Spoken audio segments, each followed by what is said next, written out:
नमस्कार मित्रांनो, माय winners academy या यूट्यूब चॅनलमध्ये आपलं स्वागत आहे. येथे आपणास मराठी मातृभाषेतून स्पर्धा परीक्षा विषयक मार्गदर्शन अगदी मोफत केले जाणार आहे.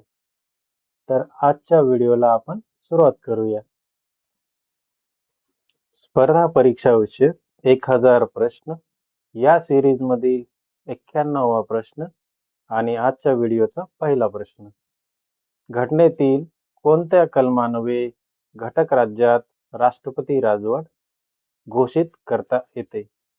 358, कलम 365, कलम 356 की कलम 352? ऑप्शन आहे 1 ए आणि बी, ऑप्शन 2 बी आणि सी, ऑप्शन 3 ए आणि डी की ऑप्शन 4 वरील पैकी नाही.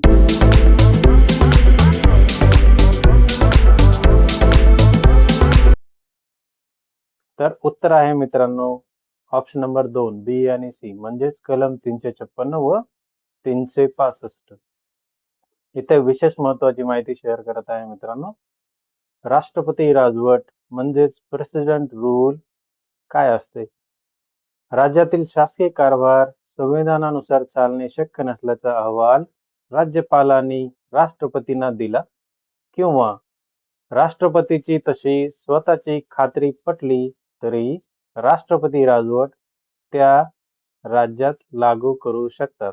कलम 356 नुसार राज्यातील प्रशासन घटनात्मक पद्धतीने चालत नसल्यास राष्ट्रपती राजवट लागू केली जाण्याची शक्यता असते. कलम 365 नुसार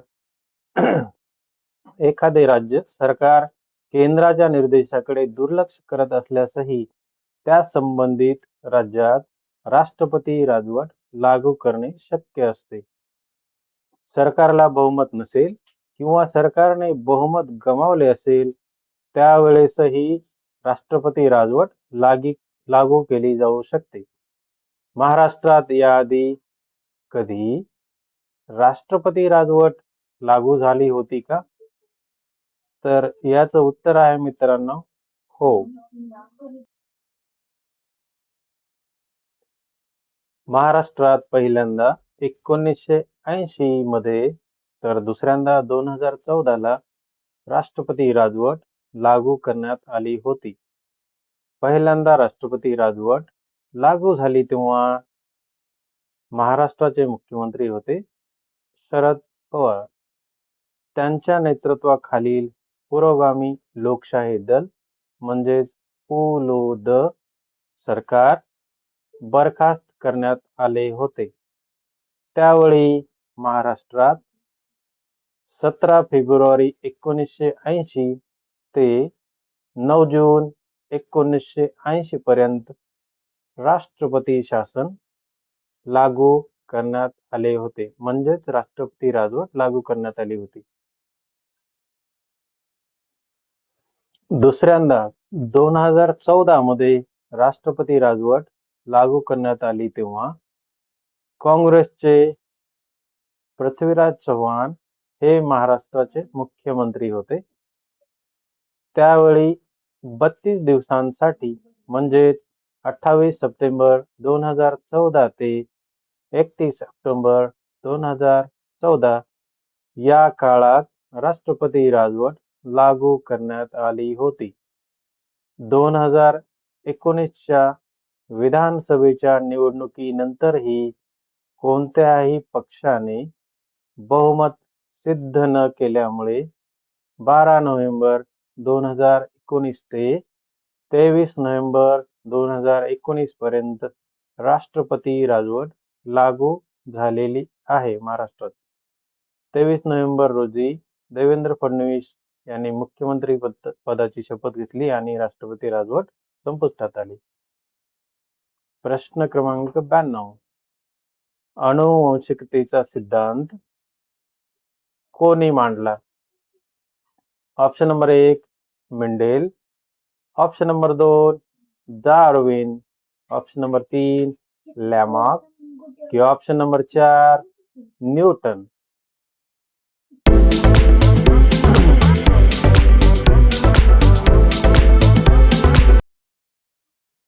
आणि उत्तर आहे मित्रांनो ऑप्शन नंबर 1 मेंडेल. येथे ग्रेगोर मेंडेल यांच्याविषयी विशेष महत्वाची माहिती देत आहे मित्रांनो. ग्रेगोर मेंडेल 19व्या शतकातील ऑगस्टिनियन साधू. सन 1822 मध्ये ऑस्ट्रियातील एका गरीब शेतकरी कुटुंबात त्यांचा जन्म झाला. त्यांना आधुनिक जनुकशास्त्राचे जनक असे म्हटले जाते. अनुवांशिकतेचा सिद्धांत किंवा अनुवांशिकतेचे नियम ग्रेगोर मेंडेल यांनी मांडला होता. त्यांना आढळले की वाटाणा वनस्पतीमध्ये काही गुणधर्म असतात जे जोड्यामध्ये येतात. त्याला युग्मक असे म्हणतात. इसवी सन 1856 ते 1863 दरम्यान मेंडेलच्या वाटाणा वनस्पती प्रयोगाने अनुवांशिकतेचे अनेक मूलभूत नियम स्थापित केले. आता याला मेंडेलियन वारसा नियम म्हणूनही संबोधले जाते. मेंडेलने मटार वनस्पतीचे विविध आकार, रंग, संकर प्रयोग केले आणि या संकराचे परिणाम याची त्यांनी नोंद केली. अनुवंशिकतेच्या समाजात क्रांती त्यांनी घडवून आणली. एकत्रितपणे त्यांचे नियम मेंडेलियन वारशाची तत्वे बनवतात. मेंडेल यांचा पहिला नियम पृथक्करणाचा नियम. मेंडेल यांचा दुसरा नियम स्वतंत्र वर्गीकरणाचा नियम. मेंडेल यांचा तिसरा नियम वर्चस्वाचा नियम. मेंडेल 6 जानेवारी 1884 रोजी वयाच्या 61व्या वर्षी ब्रॅनो, मोराविया, ऑस्ट्रिया, हंगर येथे त्यांचा मृत्यू झाला. प्रश्न क्रमांक 93. ग्रँड ट्रंक रोड ने कोणती दोन शहरे जोडली आहेत? ऑप्शन नंबर 1 दिल्ली ते आग्रा. ऑप्शन नंबर 2 अमृतसर ते कोलकाता. ऑप्शन नंबर 3 दिल्ली ते मुंबई. ऑप्शन नंबर 4 दिल्ली ते चेन्नई.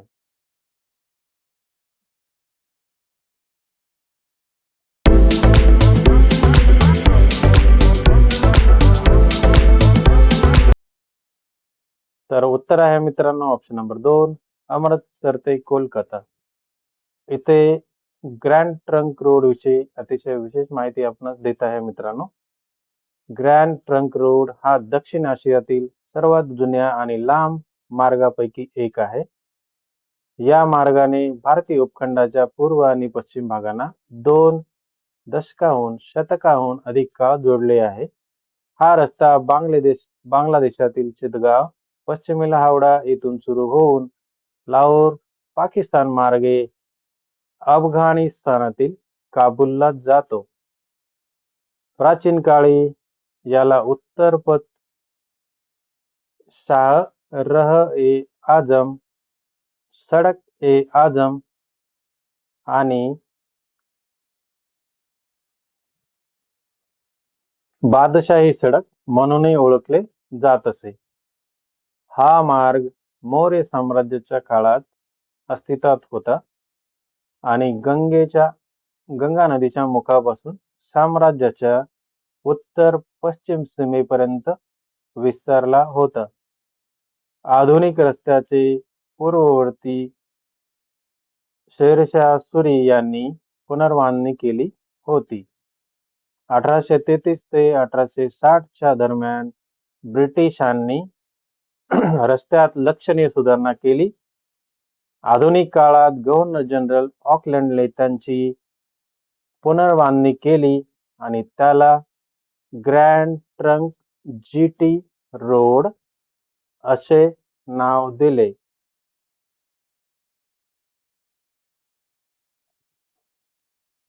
प्रश्न क्रमांक 94. भगतसिंग, राजगुरू, सुखदेव यांना कोणत्या वर्षी फाशी देण्यात आली? Option number 1 1931. Option number 2 1930. Option number 3 1927 की ऑप्शन नंबर 4 1934.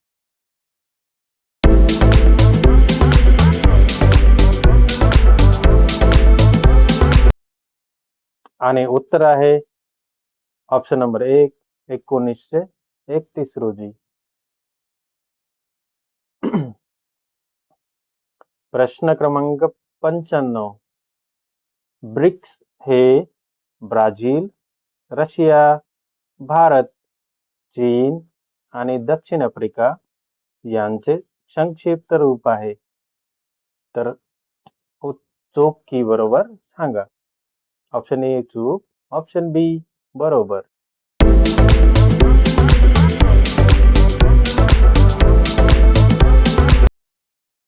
तर उत्तर आहे मित्रांनो ऑप्शन नंबर बी बरोबर.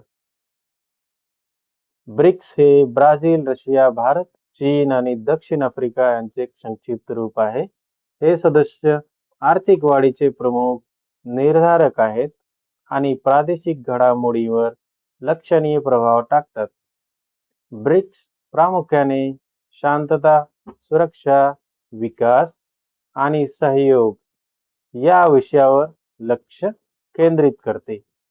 ब्रिक्स शिखर परिषद 2009 मध्ये सुरू झाली आणि वार्षिक बैठक आजही औपचारिक शिखर परिषद म्हणून आयोजित केले जातात. प्रश्न क्रमांक 96. मीन कॅम्प हे कोणाचे आत्मचरित्र आहे? Option number A Mussolini, option number B Stalin, option number C Hitler की ऑप्शन नंबर डी लेनिन.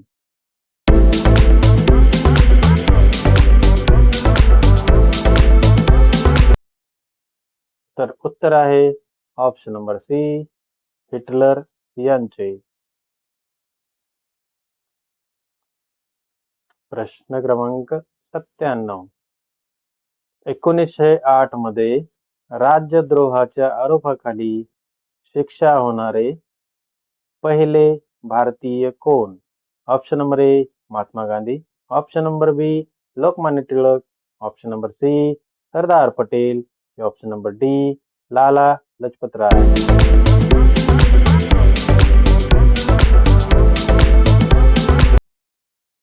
आणि उत्तर आहे option number B Lokmanya Tilak. प्रश्न क्रमांक 98.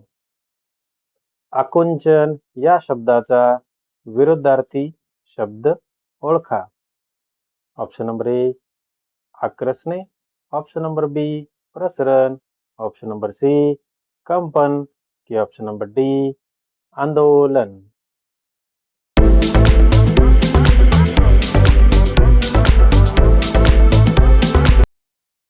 आणि याचे बरोबर उत्तर आहे मित्रांनो ऑप्शन नंबर बी प्रसरण. प्रश्न क्रमांक 99. प्रश्नचिन्हाच्या ठिकाणी येणारे पद ओळखा. CAT, ECU, GEV, IGW, KIX आणि what next. Option A MIK, option B LKY, option C MKY, option D LMY.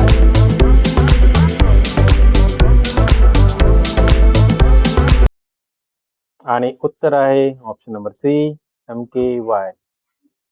तर विचारलेली सिरीज होती CAT, ECU, GEV, IGW, KIX आणि व्हॉट नेक्स्ट. याचं विश्लेषण असं आहे मित्रांनो. CAT शब्द जर आपण बघितला तर त्याच्यातला C हा लेटर एका शब्दाचा फरक हा दुसऱ्या म्हणजे ECU शब्दामध्ये आहे. तसेच लेटर A नंतर एका शब्दाचा फरक आहे जो की सेकंड लेटर म्हणजे ECU शब्दामध्ये आपल्याला दिसून येतो. तसेच प्रत्येक शब्दात आणि शेवटचा शब्द T हा सलग आहे म्हणजे T नंतर दुसऱ्या शब्दामधला U, V, W आणि X क्रमाने आहेत. प्रश्न क्रमांक 100. डोळ्यावर धुंदी चढणे या वाक्यप्रचाराचा अर्थ ओळखा. ऑप्शन ए नजरबंदी करणे, ऑप्शन बी अस्तित्वहीन होणे, ऑप्शन सी गर्वाने माजणे की ऑप्शन नंबर डी परतफेड करणे.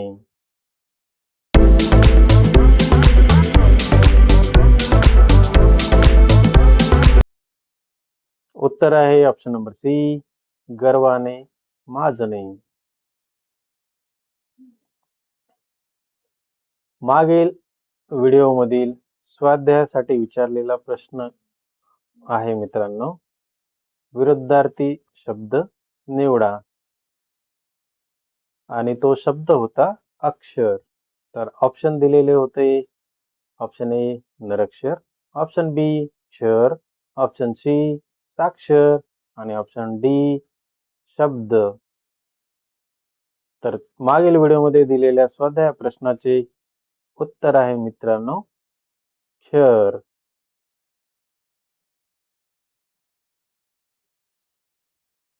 तर तुमच्या स्वाध्याय प्रश्नासाठी अभ्यासासाठी आज एक प्रश्न देऊन जात आहे मित्रांनो, ज्याचे उत्तर आपणास पुढील व्हिडिओमध्ये मिळेल.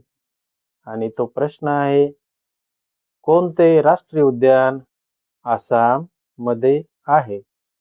Option A Kaziranga, option B Betla, option C Pench की ऑप्शन डी नागरहोल. आणि मित्रांनो, जर तुम्हाला या प्रश्नाचे उत्तर माहित असेल तर कमेंट मध्ये सांगायला विसरू नका. Thanks for watching video. Hit like, share and subscribe for more videos.